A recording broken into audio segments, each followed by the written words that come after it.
Welcome everyone, join us today as we pay tribute to RENEE GEYER, the trailblazing Australian jazz, R&B and pop singer, whose career spanned 5 decades, from early success in the 70s onto international recognition. So let's dive in. RENEE Rebecca Geyer, born the 11th of September 1953, in Melbourne, Victoria, in Australia. She was zodiac sign Virgo. Born the daughter of Edward, a Hungarian Jewish father, and Gabriella, a Slavic Jewish Holocaust survivor. Her parents met in Palestine after Gabriella was liberated from Mauthausen, having endured multiple concentration camps, including Auschwitz. RENEE was named after another Holocaust survivor who had helped her mother in Auschwitz when Joseph Mengele had sent the rest of her immediate family to their deaths. At the age of 3, RENEE and her family moved to Sydney, where her parents ran a Jewish migrant hostel. She grew up alongside her 2 older brothers, Robbie and Dennis, while her father supplemented their income with a kosher catering business and sang as a baritone chorister at Sydney's Great Synagogue.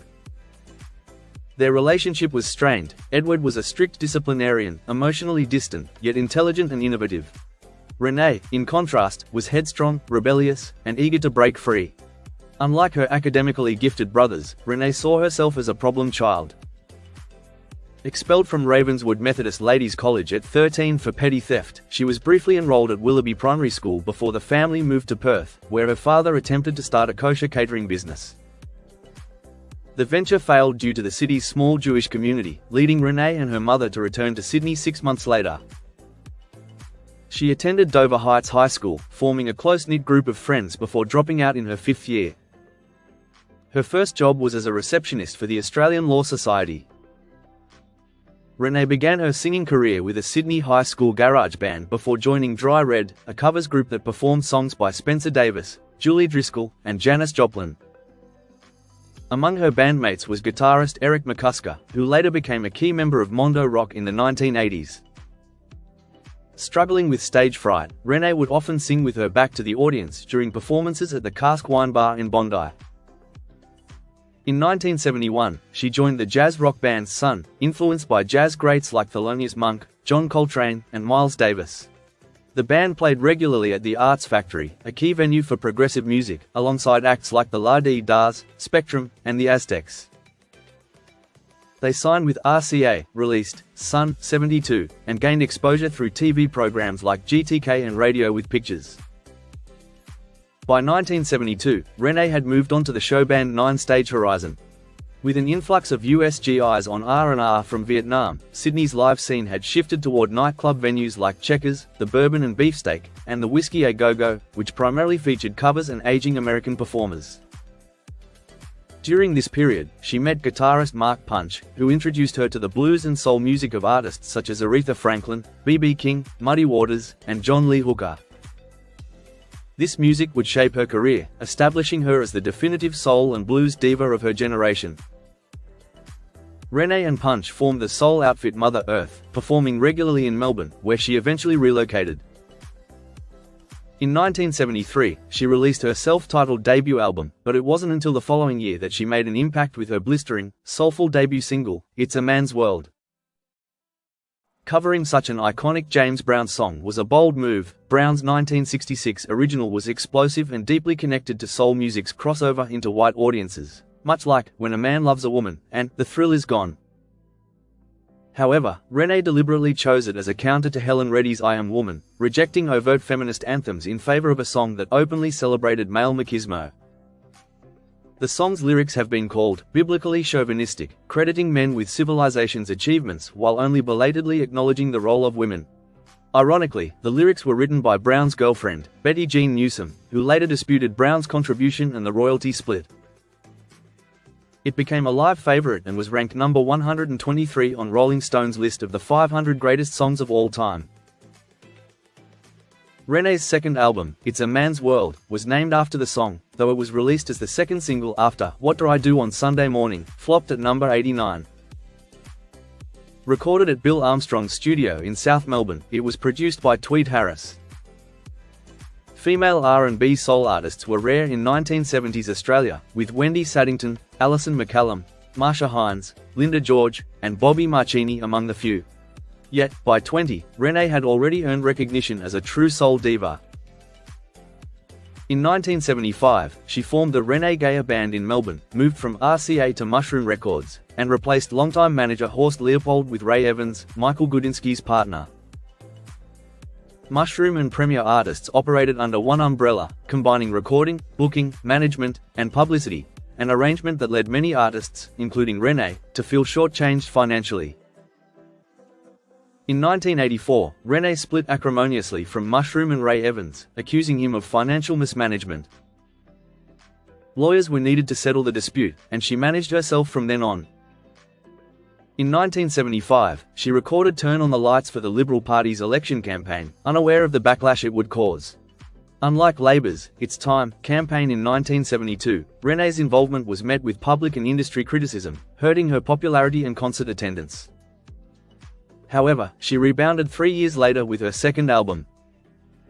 Ready to Deal was recorded at Armstrong Studios with producer Ernie Rose. The album, featuring a sultry RENEE on the cover, captured a vibrant mix of funk, soul, rock and jazz recorded mostly live with minimal overdubs. The first single, Sweet Love, showcased the band's mature funk sound. The standout track, Heading in the Right Direction, originally by the Johnny Rocco Band, became a top 30 hit with RENEE's soulful interpretation. The album peaked at number 21, making RENEE the first Australian woman to co-compose and co-produce an entire album. From 1974 to 1987, Countdown dominated Australian music TV, reaching 3 million viewers and shifting pop music marketing from radio to television. It provided a national platform for artists and helped launch the music video era. RENEE performed regularly alongside fellow Mushroom artists like Skyhooks and Split Enz, but she never quite fit the show's teen-focused format. Her music catered to adults, she disliked miming, and she even famously slapped Molly Meldrum on air. In 1977, Moving Along became RENEE's first US recorded and internationally released album. She teamed up with Motown legend Frank Wilson and recorded at Stevie Wonder's Crystal Sound studio with top session musicians, including members of Wonder's band and funk brother James Jamison. The album blended funk, soul, and disco, earning praise from Cashbox. The lead single, Stares and Whispers, a soulful breakup anthem, was later covered by Freda Payne. At the time, RENEE struggled with heroin addiction and later revealed in her memoir that she overdosed 3 times, once just before performing on Countdown's 100th episode in 1977. Bruised and battered, she still took the stage, making for a haunting performance. Stares and Whispers became RENEE's first top 20 hit at number 17, and Moving Along reached number 11 in Australia. However, its failure to chart in the US crushed her international ambitions. Polydor believed her voice sounded too black, and urged her to omit her photo to appeal to black radio, but she refused, leading to reduced airplay. After 4 years without a hit, she sought a fresh, vibrant sound for her 7th album, So Lucky. Recorded at Malibu's Shangri-La Studios, it featured top-tier musicians like Ian McLagan, Bobby Keys, Ricky Fadar, and backing vocals from Vanetta Fields, James Ingram, and Blondie Chaplin. The first single, Say I Love You, was a laid-back salsa reggae groove, playful and teasing, unlike her earlier dramatic soul ballads. Written by Eddie Grant, it became her biggest hit, reaching number 5 nationally. Returning to the US in the 80s, RENEE became an in-demand session vocalist for Joe Cocker, Sting, Shaka Khan, Bonnie Raitt, and Tony Childs, while also collaborating with Australian artists like Paul Kelly, Glenn Shorrock, and Deborah Conway. In 2003, she released Tenderland, her 11th studio album, a collection of classic soul covers, including Midnight Train to Georgia and Sexual Healing. It reached number 11 and was her last album to sell 35,000 copies. RENEE was a highly talented singer, known for her powerful voice and unpredictable personality. She spent years living and performing in both Australia and the US, often the only female in her bands. RENEE cohabited with several partners, including Michael Gudinski and James Jamison Jr., but never married or had children.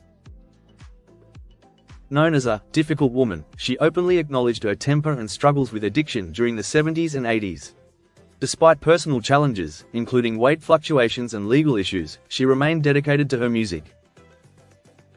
RENEE was inducted into the ARIA Hall of Fame in 2005. Sadly, on January 18, 2023, at the age of 69, RENEE passed away. Following complications from hip surgery, she was in a coma. During the procedure, doctors discovered inoperable lung cancer. Tributes from fellow artists, including Kate Ceberano, poured in via social media. She had previously battled and successfully overcome breast cancer. And there you have it. Though she may be gone, RENEE GEYER's music continues to resonate, reminding us of the extraordinary talent that made her a true Australian icon. Thanks for watching. Don't forget to like and subscribe for more videos just like this. Take care and bye for now.